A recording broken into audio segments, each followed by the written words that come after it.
warahmatullahi wabarakatuh. Saya Nur Ismi Oktavia dari program studi S1 Pendidikan Matematika akan menjelaskan bab 11 mengenai gerakan dan organisasi Islam modern di Indonesia.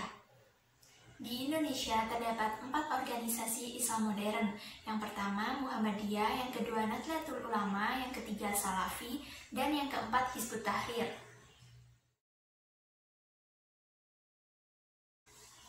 Muhammadiyah didirikan oleh Kiai Haji Ahmad Dahlan pada tanggal 18 November 1912 Masehi.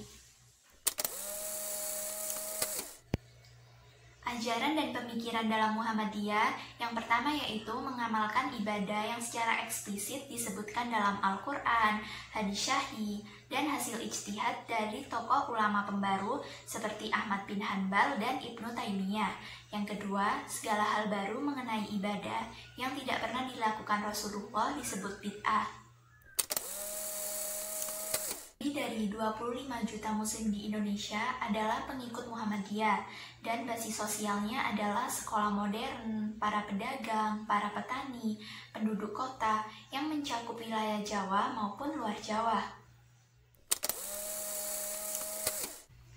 Pendekatan dakwah Muhammadiyah cenderung menggunakan pendekatan salaf dan dakwah menyeluruh yang dilengkapi dengan 3 prinsip, yaitu tabsyir, islah, dan tajdid.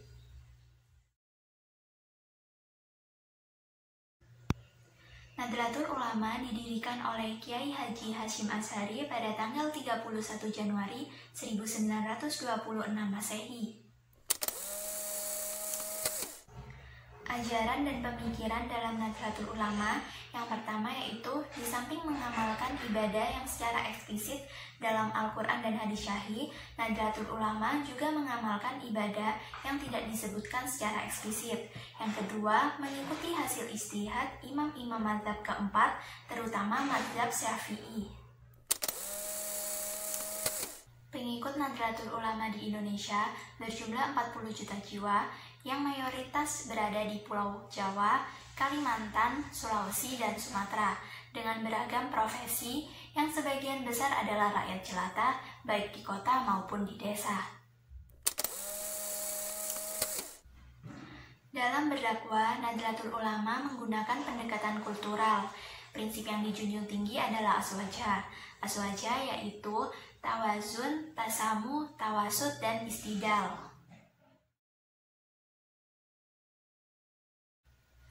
Salafi didirikan oleh Muhammad bin Abdul Wahab dan dibawa masuk ke kawasan Nusantara oleh beberapa ulama asal Sumatera Barat pada awal ke-19. Ajaran dan pemikiran Salafi yaitu upaya pembersihan ragam bid'ah dan memandang politik praktis sebagai bid'ah dan penyimpangan. Pengikut Salafi masih sangat sedikit. Pada umumnya mereka adalah alumni pesantren atau majelis taklim yang diasuh oleh para ustadz tamatan sekolah Timur Tengah. Di dalam Salafi, untuk urusan agama tidak ada istilah kompromi. Apa yang dipandang tidak benar menurut dalil Al-Quran dan Sunnah akan secara tegas ditolak. Hizbut Tahrir didirikan oleh Taqiyuddin An-Nabhani pada tahun 1953 di Al-Quds, Palestina. Ajaran dan pemikiran Hizbut Tahrir yang pertama yaitu menegakkan syariat Islam dalam setiap aspek kehidupan. Yang kedua, mengupayakan berdirinya negara Islam global yang dipimpin oleh seorang khalifah. Mayoritas pengikut Hizbut Tahrir di Indonesia adalah kaum muda, yaitu dari kalangan mahasiswa di kampus-kampus perguruan tinggi umum. Pendekatan yang digunakan adalah pendekatan demonstratif publikatif. Dari keempat organisasi Islam modern tersebut memiliki beberapa perbedaan mendasar yang sulit untuk disatukan.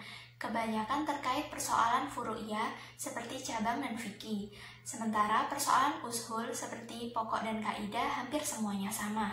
Sekian yang dapat saya sampaikan mengenai gerakan dan organisasi Islam modern di Indonesia. Kurang lebihnya mohon maaf.